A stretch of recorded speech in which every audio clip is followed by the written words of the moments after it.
Welcome to our Maha Periyava களஞ்சியம் channel.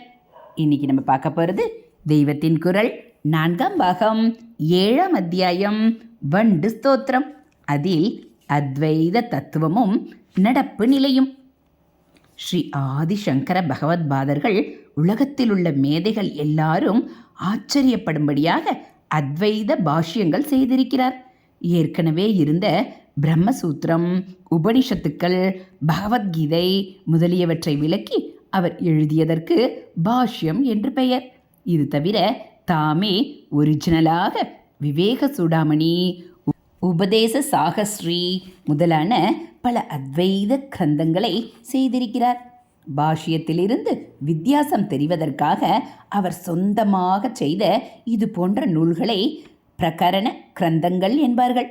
இவற்றிலெல்லாம் சொல்லப்பட்ட அத்வைத தத்துவம் என்பது ரொம்பவும் பெரிய விஷயம்.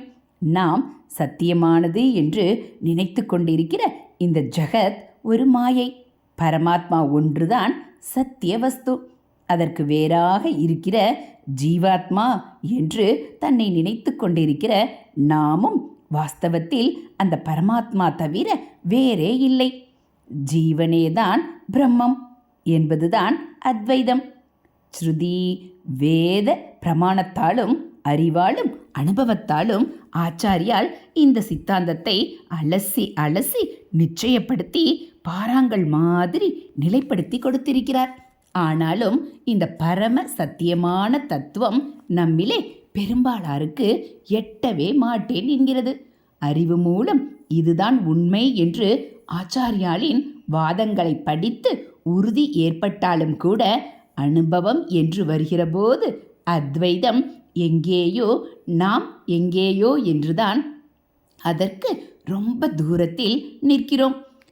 ஜீவனும் பிரம்மமும் ஒன்று என்று வெறுமே புத்தியால் தெரிந்து கொண்டு என்ன பிரயோஜனம்? ஒரு ஆட்டமும் இல்லாமல் அப்படியே பரம சாந்தமாக இருந்து கொண்டிருக்கிற பிரம்மமாக நம்மை நாம் ஏன் தெரிந்து கொள்ள முடிகிறது? நமக்கு ஓயாத ஓட்டம், ஓயாத அமைதியின்மைதான். மனசின் ஓட்டமும் ஓடிக்கொண்டே இருக்கிற இந்த பிரபஞ்சமும் தான் நமக்கு தெரிந்த உண்மை. மனஸ் நின்றுவிட்டால் இந்த ஓட்டம் இல்லை.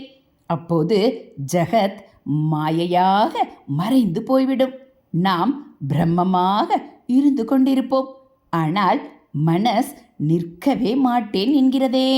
அதனால் அத்வைதம் என்பது நமக்கு கொஞ்சம் கூட அனுபவத்தில் தெரிவதில்லை. ஆனாலும் அந்த அனுபவத்துக்கு போவதற்கு நாம் இங்கிருந்தே ஆரம்பித்துத்தான் ஆக வேண்டும்.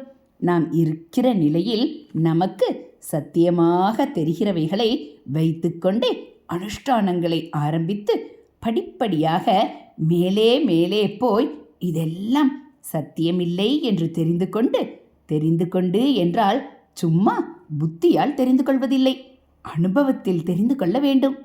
ஒரே சத்தியமான அத்வைத சித்தியை அடைய வேண்டும். ஹரஹர சங்கர, ஜெய ஜெய சங்கர. அடுத்து நடப்பு நிலையிலிருந்து அத்வைதத்துக்கு. ஆச்சாரியாளுக்கு நம் அவல நிலை தெரியாததில்லை. அவர் பரம கருணாமூர்த்தி. அத்வைத பாஷ்யமும் பிரகரண கிரந்தங்களும் மட்டும் நமக்கு பிரயோஜனப்படாது என்று ஆச்சாரியாளுக்கு தெரியும். ஆனதினால் அவர் அறிவிலும் அனுபவத்திலும் எவரெஸ்டாக இருந்தாலும் அந்த உச்சியில் இருந்து ரொம்பவும் இறங்கி நாம் இருக்கிற லெவலுக்கு வந்து நம்மை கைப்பிடியாக அழைத்து கொண்டு ஒவ்வொரு படியாக மேலே போகிறார். மனசை நிற்க பண்ணுவதற்கு பூர்வாங்கமாக அதை நாலா திசையிலும் வெறிநாய் மாதிரி ஓடிக்கொண்டிருக்காமல் முதலில் கட்டுப்படுத்த வேண்டும். இதற்கு அவரவரும் ஸ்வதர்மப்படி கர்மா செய்து கொண்டே இருக்க வேண்டும். நமக்கென்று ஆசை துவேஷம் இல்லாமல் லோகோபகாரமாக நமக்கென்று வாய்த்திருக்கிற கர்மாவை அவரவரும் பண்ணிக்கொண்டிருப்பது சித்த சுத்தியை தரும் என்பதால் ஆச்சாரியால் கர்மானுஷ்டானங்களை நம் எல்லாருக்கும் விதித்திருக்கிறார். கர்மா என்பது ஓரளவுக்கு மனசை மறந்து செய்கிற காரியம். வேலையிலேயே நம் குறி இருப்பதால் சித்தம் தறிக்கெட்டு ஓடிக்கொண்டிருக்க விடாமல் பண்ணுகிறோம். இம்மாதிரி மனசை மறந்து இக்னோர் பண்ணி காரியம் பண்ணுவதோடு அதை நல்லதிலேயே பழக்கி முழுக்கி ஒருமுகப்படுத்த வேண்டும். மனசுக்கு ஐகாக்கிரியம் ஒருமுகப்படுதல் ஏற்படத்தான் அது அடங்கி அப்படியே ஆத்மாவில் கரைந்துவிட வழி உண்டாகும். இதற்காகத்தான் அத்தனை நல்லதும் சேர்ந்ததான சகல கல்யாண குண நிலையமான சகுணமூர்த்தியிடம் பக்தி உபாசனை செய்ய வேண்டும். மனஸ் அப்படியே ஆனந்தத்தில் ரொம்பி அந்த மூர்த்தியிடம் ஒருமுகப்பட்டு நின்றுவிட்டால் அப்புறம் கண்டபடி ஓடாது. அந்த இஷ்டமூர்த்தி ஒன்றிடமே பதிந்து நிற்கும். பிறகு அந்த மூர்த்தியின் அனுகிரகத்தால் இப்படி பிரிந்திருந்து அதன் குணங்களை அனுபவிப்பது என்றில்லாமல் அதற்கும் மேலே போய் அதிலேயே கரைந்து நிர்குணமான பிரம்மமாக ஆகிவிடலாம். ஹரஹர சங்கர, ஜெய ஜெய சங்கர. அடுத்து ஆதிசங்கரின் பக்தி துதிகள்.